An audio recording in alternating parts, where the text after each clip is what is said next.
Mrs. McLeod, Kamloops, Thompson, Caribou. Mr. McLeod, Kamloops, Thompson, Caribou. Monsieur Blaney, Bellechasse, Les Etchemins, Lévis. Mr. Blaney, Bellechasse, Les Etchemins, Lévis. Mr. McColman. Mr. McColman. Mr. Nuttall. Mr. Nuttall. Mr. Barlow. Mr. Barlow. Mr. Doherty. Mr. Doherty. Mr. Albus. Mr. Albus. Mr. Chong. Mr. Chong. Mr. Richards. Mr. Richards. Mr. Workington. Mr. Workington. Mr. Strahl. Mr. Strahl. Mrs. Stubbs. Mrs. Stubbs. Ms. Harder. Ms. Harder. Mrs. Vecchio. Mrs. Vecchio. Mrs. Wong. Mrs. Wong. Mr. Abultayev. Mr. Abutayev. Ms. Gladue. Ms. Ledoux. Mr. Kelly. Mr. Kelly. Mr. Generu. Mr. General. Mr. Tilson. Mr. Tilson. Mr. Warwa. Mr. Warwell. Mr. Obry. Mr. O'Brien. Mr. Sorensen. Mr. Sorensen. Mr. Miller, Bruce Gray, Owen Sound. Mr. Miller, Bruce Gay, Owen Sound. Mr. Carey. Mr. Carey. Mr. Lukiski. Mr. Lukiski. Mr. Nader. Mr. Nader. Mrs. Kuzi. Mrs. Kuzi. Mr. Broussard. Mr. Broussard. Mr. Sweet. Mr. Sweet. Mr. Anderson. Mr. Anderson. Ms. Alislev. Alislev. Mr. Soroya. Mr. Soraya.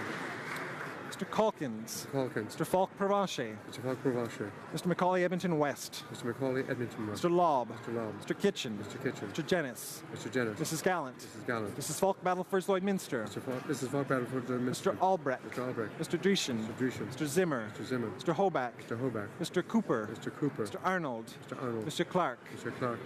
Mr. Stanton. Mr. Stanton. Mr. Aglinski. Mr. Aglinski. Mr. McKenzie. Mr. McKenzie. Mr. Yordega. Mr. Yordega. Mr. Diot. Mr. Diot. Ms. Leach. Ms. Leach. Mr. Leipert. Mr. Leipert. Mr. Schmale. Mr. Schmale. Mr. Shields. Mr. Shields. Mr. Viersen. Mr. Viersen.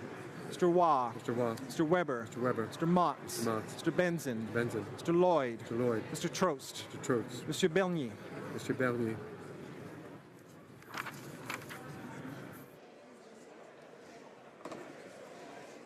All those opposed to the motion will please rise. Madame Brosseau. Madame Brosseau. Mr. Julian. Mr. Julian. Mr. Cullen. Mr. Cullen. Mr. Angus. Mr. Angus. Mr. Massey, Windsor West. Mr. Massey, Windsor West. Ms. Matheson. Ms. Matheson. Ms. Duncan, Edmonton, Strathcona. Ms. Duncan, Edmonton, Strathcona. Mr. Christopherson. Mr. Christopherson. Mr. Garrison. Mr. Garrison. Madame Boutin-Suite. Madame Boutin-Suite. Ms. Blaney, North Island, Powell River. Ms. Blaney, North Island, Powell River. Mr. Rankin. Mr. Rankin. Monsieur Dubé. Mr. Dubé. Mr. Davies. Mr. Davies. Mr. Bulleris. Mr. Bulleris. Madame Laverdière. Madame Laverdière. Monsieur Dussault. Mr. Dussault. Mr. Donnelly. Mr. Donnelly. Monsieur Aubin. Mr. Aubin. Monsieur Nautel. Mr. Nautel. Ms. Malcolmson. Malcolmson. Monsieur Saganash. Mr. Saganash. Ms. Ramsey. Ms. Ramsey. Ms. Kwan. Ms. Kwan. Madame Quash. Madame Quash. Mr. Blakey. Mr. Blakey. Monsieur Choquette. Mr. Choquette. Madame Moore. Madame Moore. Mr. Duval. Mr. Duval. Mr. Stetsky. Mr. Stetsky. Mr. Cannings. Mr. Cannings. Mr. Johns. Johns. Mr. McGregor. Mr. McGregor. Ms. Benson. Ms. Benson. Madame Trudel. Madame Trudel. Madame Sans Souci. Madame Sans Souci. Ms. Hardcastle. Ms. Hardcastle. Madame Hughes. Madame Hughes. Monsieur Beaulieu. Monsieur Beaulieu. Monsieur Plamondon. Monsieur Plamondon. Monsieur Boudria. Mr. Boudria. Monsieur Sainte-Marie. Monsieur Saint-Marie. Monsieur Marcil. Monsieur Marcel. Monsieur Thériault. Monsieur Thériault. Madame Gill. Madame Gill. Monsieur Barcelou Duval. Monsieur Barcelou Duval. Ms. May Sanders Gulf Islands. Ms. May Sanders Gulf Islands. Mr. Weir. Mr. Weir.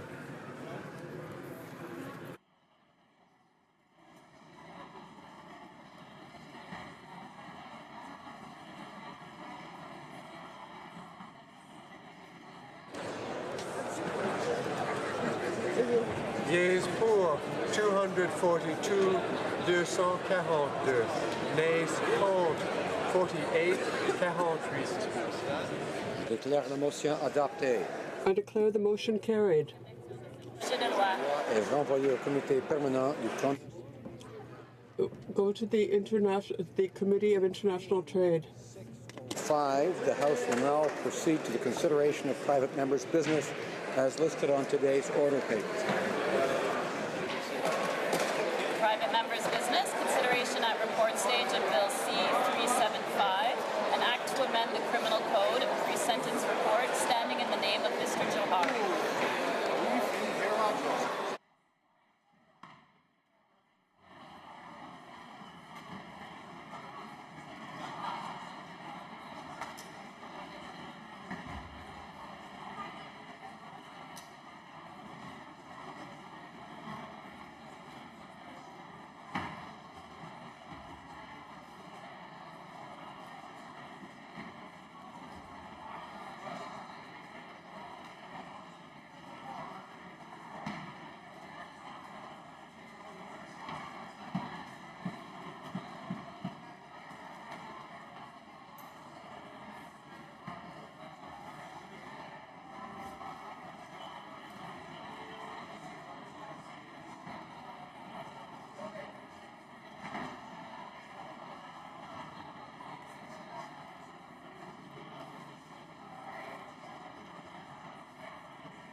Order. Now, if you can hear my voice, please say shh. There we go. Perfect. Comme il n'y a aucune motion à l'étape du rapport. As there is no motion at report stage, we will now proceed without debate to the vote at report stage.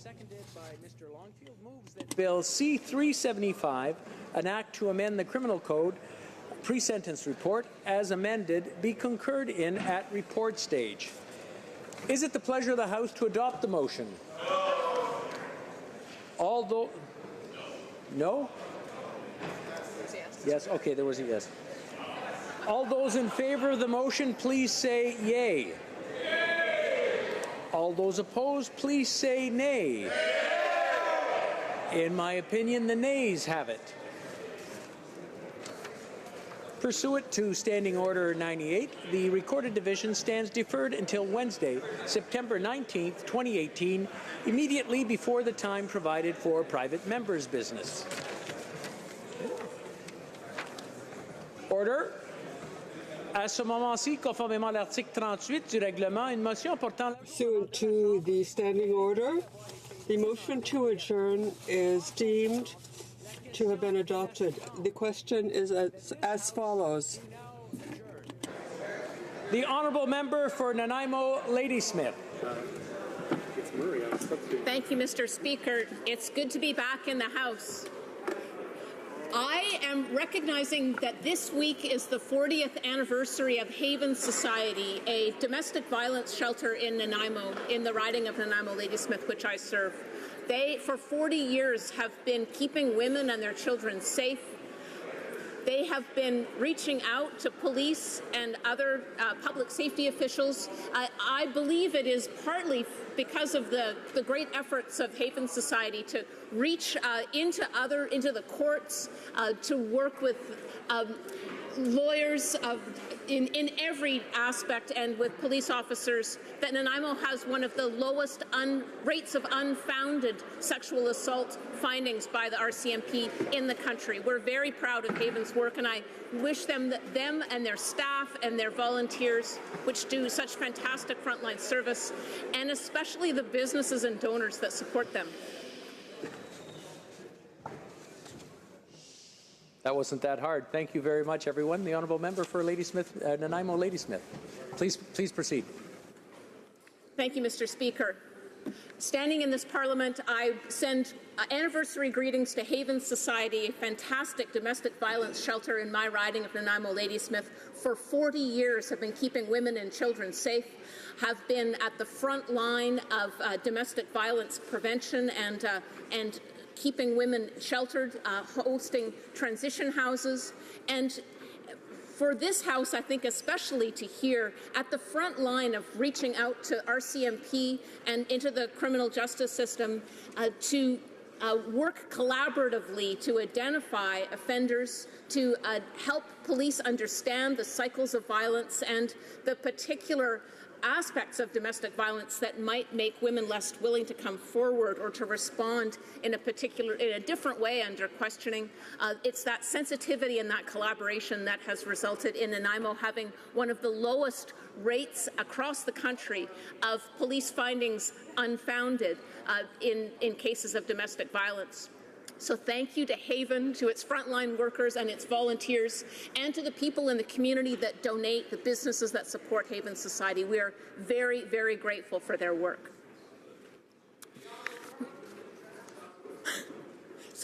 Sorry, pardon me.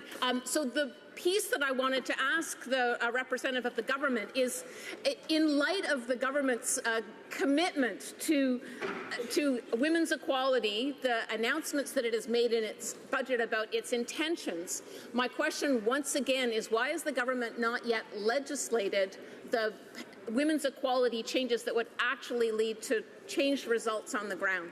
We have heard repeatedly, particularly at the Status of Women Committee, about the cycle of economic impoverishment that starts with the foundation of pay equity legislation not being in place federally. Women, if they earn less, they're more likely to drop out of the workforce because they earn less than their partners when they find they cannot afford childcare. They then have maybe several years of interrupted income earnings. When they return to the workforce, they often are in precarious part-time work with no access to benefits or unemployment insurance. That means women in Canada retire in poverty in particularly serious ways. So my question through you, Mr. Speaker, to the government, when are they going to legislate, and why have they not yet legislated pay equity? They've had 3 years, and it was 42 years ago that the first Trudeau government promised it. Parliamentary Secretary to the Minister of the Status of Women.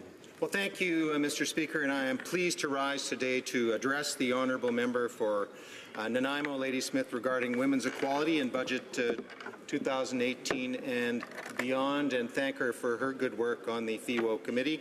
Mr. Speaker, since we were elected in 2015, our government has been committed to gender equality and has taken action. As one of its first actions, the Prime Minister appointed the first ever gender-balanced cabinet and a full Minister of Status of Women. Our government knows that when we invest in women, we strengthen the economy for everyone. It is not only the right thing to do, Mr. Speaker, it is the smart thing to do, and by taking steps to advance gender equality, we could add $150 billion to our economy in less than 10 years.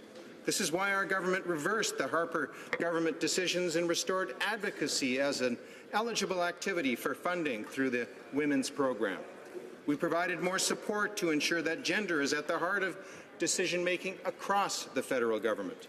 We also went across Canada and asked Canadians about solutions to gender-based violence, in which the honourable member actively participated and I know is very committed to, Mr. Speaker.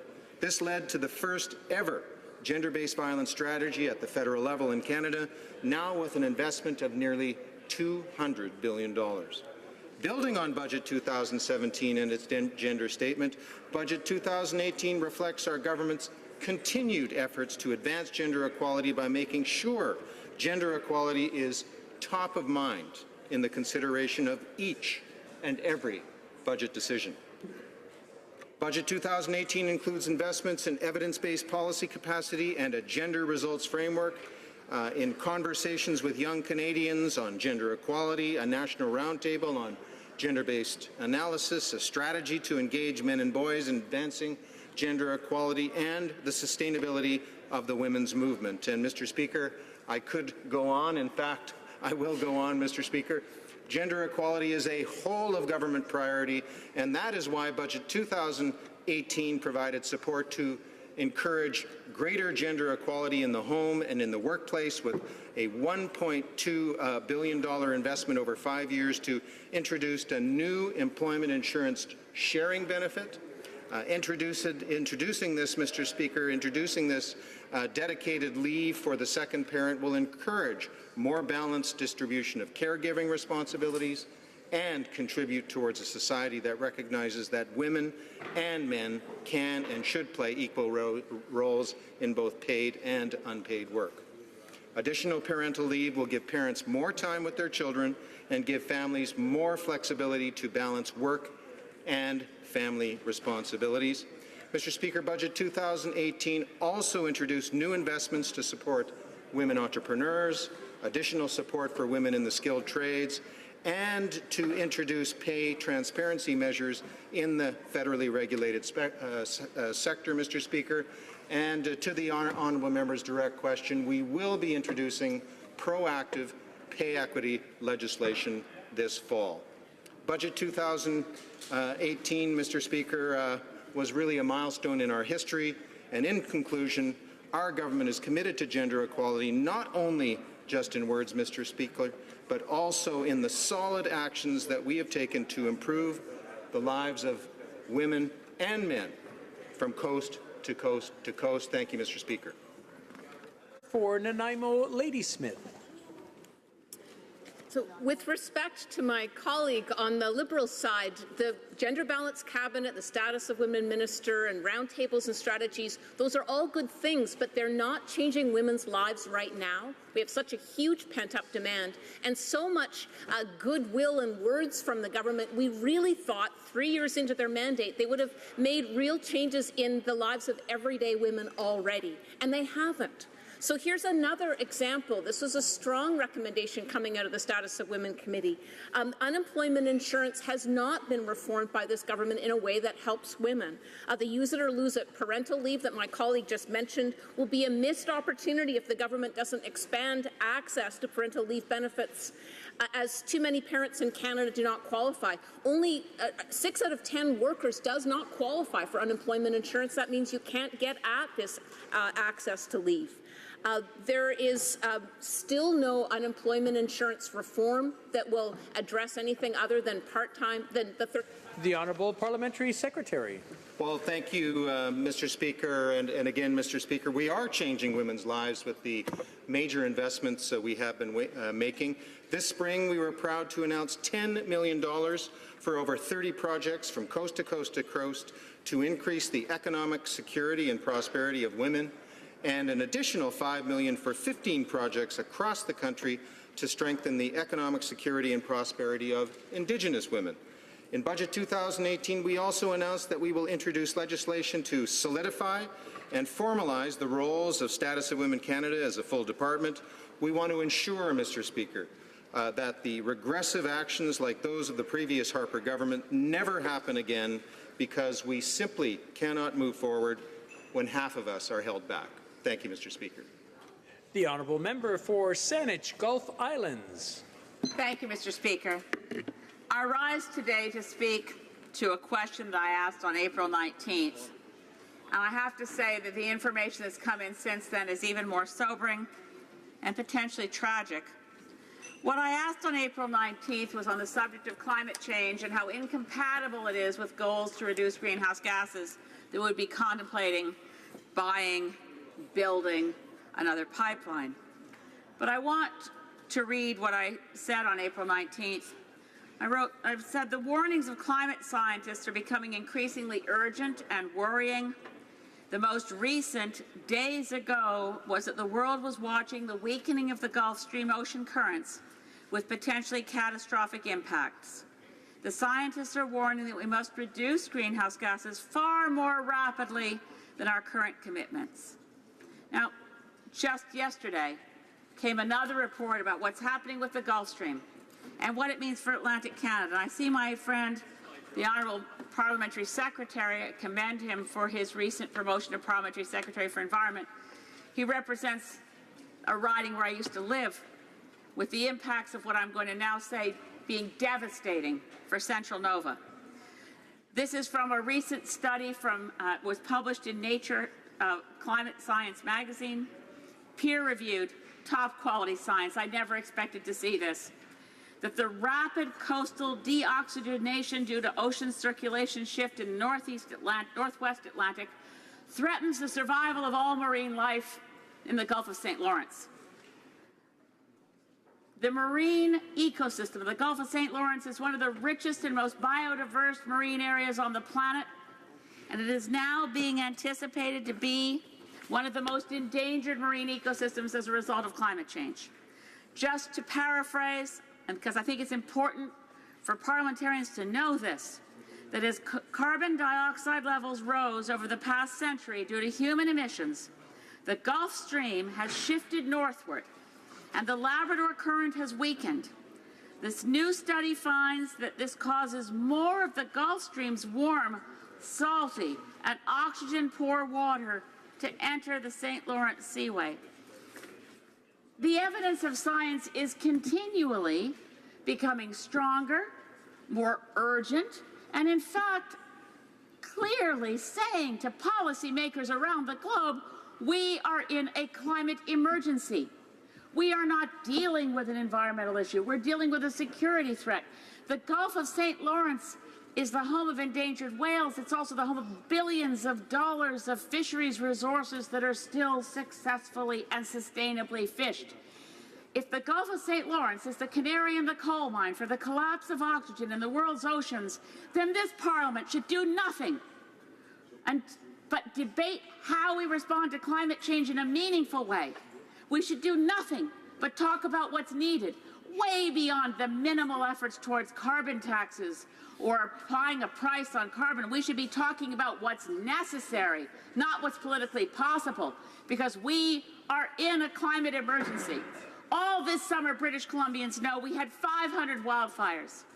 The people of my constituency and I had trouble breathing because our air quality was worse than Beijing's. Climate change is a health threat. Climate change is an urgent security issue. And this, unfortunately, this government continues to pretend that the old Harper target is the Paris target. It is not. We need to be serious. As parliamentarians, as grown-ups, it's time we started protecting our children. Honourable Parliamentary Secretary to the Minister of Environment and Climate Change. Thank you, Mr. Speaker, and as always, I appreciate the comments from my colleague who represents the people of Saanich Gulf Islands. I'd like to thank her for raising the question and look forward to working with her in my new capacity, and thank her for congratulations as well. We have much in common. We're both coastal MPs. We both have experience living in my part of the world, and we both are dedicated to protecting our natural environment. The threat posed by climate change is real, and she's correct to assert that we need to be debating not whether it's real, but what we're going to do about it. I'd like to share with her that when our government funds research at the university in my own community at St. Francis Xavier University, I take the time to sit down with the professors whose research we're funding to learn more about the threat posed by climate change and how policy can adopt. But I have to point out that our commitment to protect the environment, in my opinion, nor is it in the government's opinion, at odds with the principle that we can grow our economy as well. We can grow the economy and protect the environment at the same time. And in fact, positive developments to protect our environment can in fact help spur economic growth. For example, Mr. Speaker, the International Energy Agency tells us that implementing the Paris Agreement could boost the global economy by $19 trillion over the next 30 years. I'm committed, and this government is committed, to meeting our Paris Agreement targets. This tells us that now is the time to be investing in innovation, clean technology, and green infrastructure. As we transition to a green economy that will stimulate growth, spark Canadian innovation and entrepreneurship, and create good-paying jobs, we can grow the economy and protect the environment at the same time.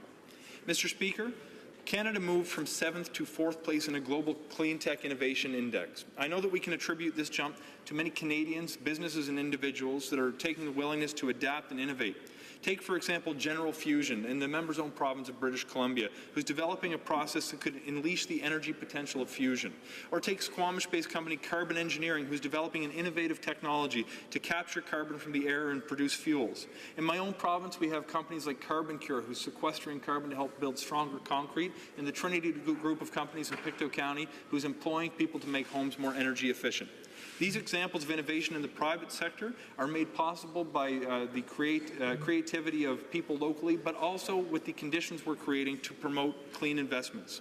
Over the next 11 years, the government's investing over $21.9 billion in green infrastructure.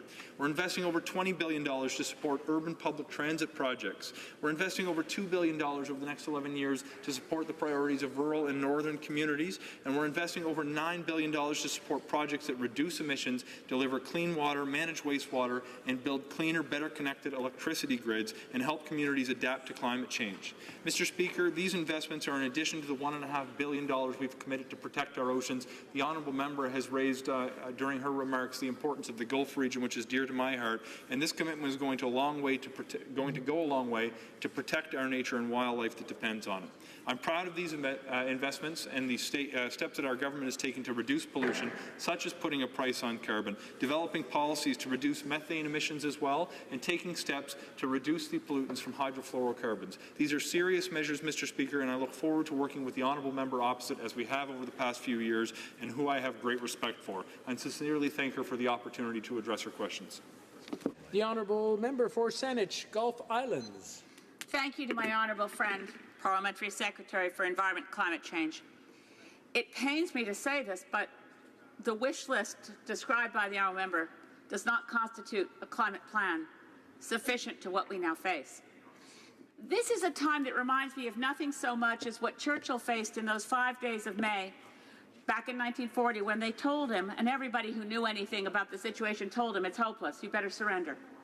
This is not a time for fossil fuel appeasement. We cannot pretend we can build more pipelines or expand the oil sands and still meet the threat of the climate crisis. This is the moment when we need a Dunkirk solution.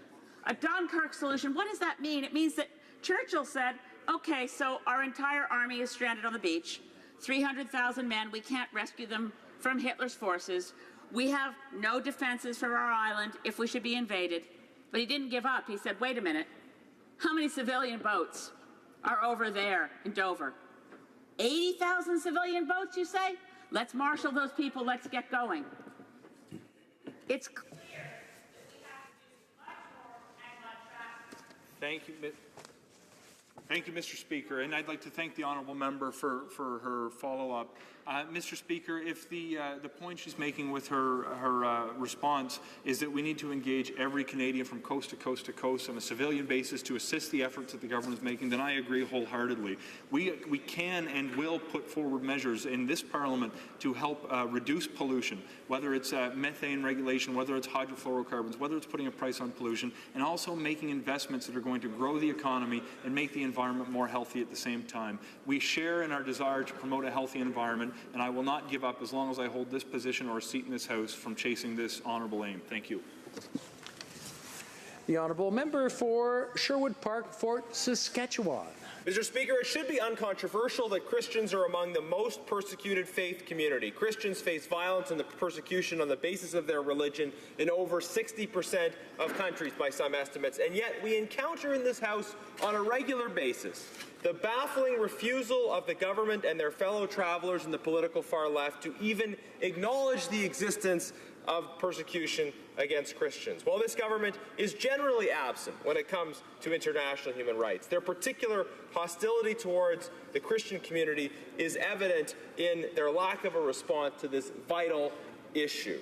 I asked the following question to the Prime Minister at the end of the fall session. I asked him, Mr. Speaker, yesterday the Foreign Affairs Minister finally acknowledged the genocide of Yazidis at the hands of Daesh in Iraq and Syria. However, the government has yet to acknowledge genocide against Christian communities in the same areas, Assyrian, Chaldean, and other Christians who live in communities alongside Yazidis and have often been treated in exactly the same way. Will the Prime Minister today also acknowledge the Christian victims of this genocide? That was my question. And in response to this question, the Prime Minister refused to acknowledge the genocide of Christians, but he actually also refused to even mention the experience of Christians. He didn't even use the word Christian in his response. Now, this was not an accident. I have on 3 previous occasions asked the Minister of Foreign Affairs to recognize the targeting of Yazidis and Christians by Daesh as genocide. She responded in each of these 3 cases, yes, we are very concerned about the plight of Yazidis, with no mention of Christians, with no mention of the experience of Christian victims of genocide. This government very often gives verbal acknowledgement without action, but in this case they repeatedly and by all indication intentionally refuse to even give verbal acknowledgement of the persecution of Christians. Their disdain is evident. They have chosen either to completely write off Christians in the next election or to simply be blinded by ideology. So what is this ideology at stake? This far-left strain of thought, I think, assigns value to people and their experience based on whether or not they are considered privileged. If we think you have historically been privileged, then we assign less value to your experience. And if we think you've been historically underprivileged, then perhaps we care more. So often these privilege points, so-called, are assigned in total ignorance of the realities on the ground. The left considers Christians to be historically privileged and also mistakenly sees Christian presence in certain parts of the world as a colonial artifact, so they ignore the genuine suffering of the indigenous people of the Middle East and elsewhere who never enjoyed privilege in any sense. Advocates for the rights of Christian minorities around the world are not seeking the extension of domestic debates about the role of religion in public life. They are simply trying to respond to the reality of human suffering that goes generally unacknowledged and certainly unaddressed by this government. Human suffering is ignored by this government if the victims happen to be Christian. It goes without saying that Christians are not the only religious minority facing persecution or that merit our attention, but Christians are the ones most likely to be ignored, and that is unacceptable. Canadians deserve better than that from this government. They deserve a foreign policy characterized by an authentic commitment to humanism and pluralism. An authentic commitment to those values would include a willingness to confront human rights abuses which abuses which impact anyone, regardless of their faith, and even if they are Christian. It is high time that the government stop ignoring the epidemic of anti-Christian violence around the world and actually make the universal advancement of human rights a priority. The Honourable Parliamentary Secretary to the Minister of Foreign Affairs. Mr. Speaker, I'd like to start by saying that we thoroughly and completely condemn the appalling and inhumane actions of Daesh in Syria and Iraq. Its members have committed terrible atrocities against religious and ethnic communities and vulnerable populations in the region. This includes appalling levels of violence committed against Christians and Yazidis, Turkmen, Sabian Madians, Druze, Kurds, Shia, and Sunni Arabs. Christians are amongst those who, because of their smaller numbers, have borne a very heavy, indeed a terrible and tragic burden. While many armed opposition groups in Syria have pledged to protect Syria's vulnerable religious and ethnic minorities, sectarian rhetoric has inspired incitement to hatred and violence against various religious and ethnic communities. We must take every step possible to ensure accountability for these crimes. Mr. Speaker, that is why Canada has formally requested the UN Security Council to establish a mechanism to investigate potential violations of international law by Daesh. This includes the crime of genocide. We've also provided $7.5 million to the Commission for International Justice and Accountability to investigate violations of international humanitarian law and criminal law in both Syria and Iraq. Canada is also playing an important military role in fighting Daesh through our role in the global coalition. Our government has also welcomed vulnerable refugees from the region to Canada, as has already been mentioned by my honourable colleague. This is something that I know many Canadians are very proud of, and as a former soldier who's dedicated a portion of his life to fighting terrorism, I applaud this initiative. Under our government, Canada will remain a partner to the people of the region who have suffered so needlessly and so tragically. That's why we're looking to help the future of the populations who have been affected. What matters to many now is how they can go about rebuilding their lives and their communities. Canada can and will play an important role in ensuring that vulnerable communities across Syria and Iraq, including Christians, are allowed to live in peace and security. To this end, we're committing $840 million in humanitarian assistance to United Nations agencies. The International Committee of the Red Cross will also benefit from this, as will international non-governmental organizations, to meet the needs of the most vulnerable in Syria, Iraq, and the region.